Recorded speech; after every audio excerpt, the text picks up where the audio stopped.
Hello friends, welcome back to education channel all in one. जैसे कि आप सब जानते हैं कि एनएस डीलेड के रिगार्डिंग जो केस है वो सुप्रीम कोर्ट में चल रहा है और 27 तारीख को एमए को लेकर सुप्रीम कोर्ट में हियरिंग हुई थी, जिसमें 5 राज्यों को नोटिस हुआ था।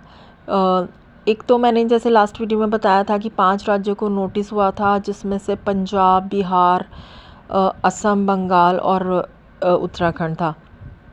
तो उस नोटिस में क्या हुआ, तो उस नोटिस में यही हुआ था कि एक मींस कि जैसे कि लास्ट वीडियो में मैंने बताया कि इंटरिम रिलीफ मिल गई है। मींस जैसे कुछ बच्चे कमेंट कर रहे थे कि इंटरिम रिलीफ नहीं मिला है, कुछ नहीं होगा।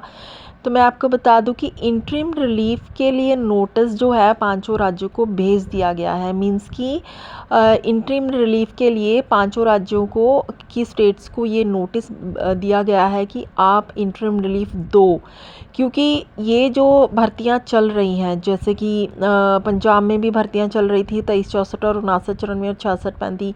इसी प्रकार दूसरे अदर स्टेट्स जो 4 स्टेट हैं उनमें भी कुछ भर्तियां आएंगी।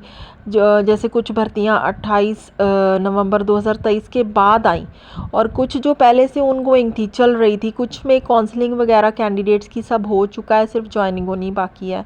तो उसके लिए 5 राज्यों को नोटिस दिया गया है कि आप इंटरिम रिलीफ के बारे में कुछ बोलें। इसके लिए उन्हें 4 हफ्ते का समय दिया गया है, नोटिस दिया गया है कि आप इन्हें इंटरिम रिलीफ दो। तो इंटरिम रिलीफ का मीन्स होता है कि अगर इंटरिम रिलीफ मीन्स कि जो जो भर्तियां ऑनगोइंग है या फिर आने वाली नई वैकेंसी है उसमें भी इन लोगों को शामिल किया जाए, क्योंकि ये जो केस है अभी चल रहा है, अभी ख़त्म नहीं हो गया है, क्योंकि अभी रिव्यू की भी डेट आ गई है। और दूसरा जो एमए को रिव्यू में टैग कर दिया गया। तीसरा, एडवोकेट को भी छूट दी गई कि एडवोकेट भी नोटिस भेज सकते हैं हर स्टेट के। तो बहुत सारी ऐसे बातें हुई।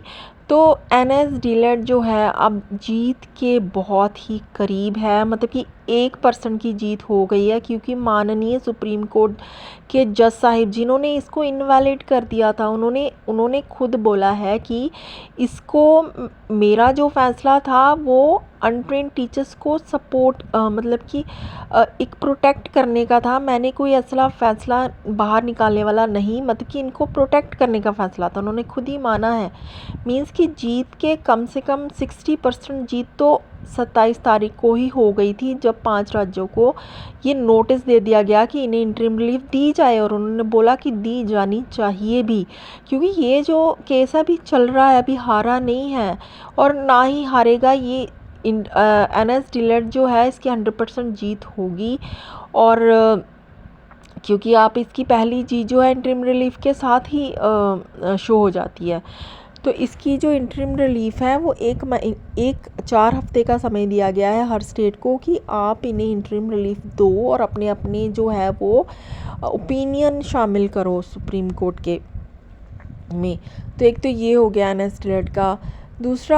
दूसरा हर स्टेट्स जैसे हर स्टेट जहाँ की भर्तियाँ चल रही हैं या फिर आने वाली हैं, जिनमें उन हर स्टेट्स के मेंबर को, जितने भी जो भी लीडर हैं, उनको अपने डिपार्टमेंट जाना है और वहाँ पर बात करनी है कि ये जो कोर्स वैलिड ही था और इसके साथ साथ अब इंटरिम रिलीफ भी दे दिया गया है। मींस कि उसके लिए भी आपको सुझाव पूछ लिया गया है, तो उन्हें ज्वाइनिंग करवाया जाए। क्योंकि हर स्टेट के जितने भी लीडर हैं, जैसे 5 स्टेट्स की एमए जो है सुप्रीम कोर्ट में हुई है। तीसरा, जैसे क्वेश्चंस आते हैं कि ये जो इंटरिम रिलीफ है ये किसको मिलेगा फ़ायदा इसका। तो इंटरिम रिलीफ का फ़ायदा अभी तक केवल पटिशनर्स को ही मिलेगा, जितने भी पटिशनर्स हैं। उसके बाद जब रिव्यू में एनएस डीलेड वैलिड हो जाएगा तो ये जो फ़ैसला है वो सब पर लागू होगा।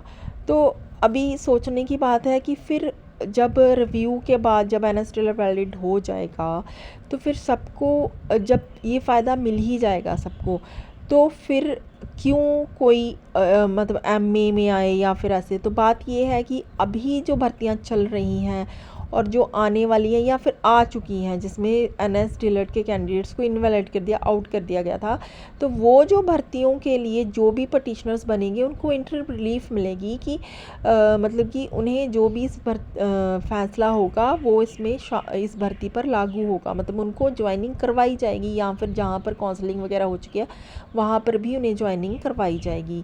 तो लेकिन जब तक रिव्यू का फ़ैसला आएगा, हो सकता है 3 हियरिंग्स में आए, 4 में आए, 5 में आए, 4-5 महीने लग भी सकते हैं। तो उसके बाद जो अगर कोई पटिशनर्स नहीं बनता है तो इट मीन्स कि हो सकता है ये भर्तियां जो हैं वो निकल जाएं, और जब एनएस डीएलएड वैलिड हो तो तब भर्तियां ये निकल चुकी होंगी और नई भर्तियों में वैलिड हो जाए। तो ऐसी बातें हैं। अभी पटिशनर्स बनना हर स्टेट से बहुत ही ज़रूरी है इंटरिम रिलीफ के लिए।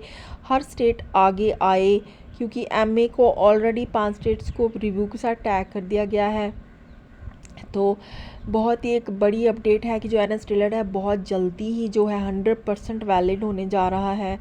और पहली जीत तो 27 तारीख को ही हो गई थी जब इंटरिम रिलीफ का नोटिस 5 स्टेट्स को चला गया है। तो ये थी बहुत ही बड़ी अपडेट। इसी तरह जैसे पंजाब में 59 चरण में है, 23-64 है, तो उसमें भी एनएस डीएलएड के कैंडिडेट्स को इन किया जाएगा, क्योंकि इधर भी नोटिस आ चुका है कि इन्हें इंटरिम रिलीफ दी जाए, क्योंकि ये जो भर्तियां हैं ये काउंसलिंग वगैरह सब हो चुका है, केवल ज्वाइनिंग बाकी है। तो बहुत ही बड़ी अपडेट है। प्लीज़ वीडियो को ज़्यादा से ज़्यादा शेयर कीजिए। Thank you.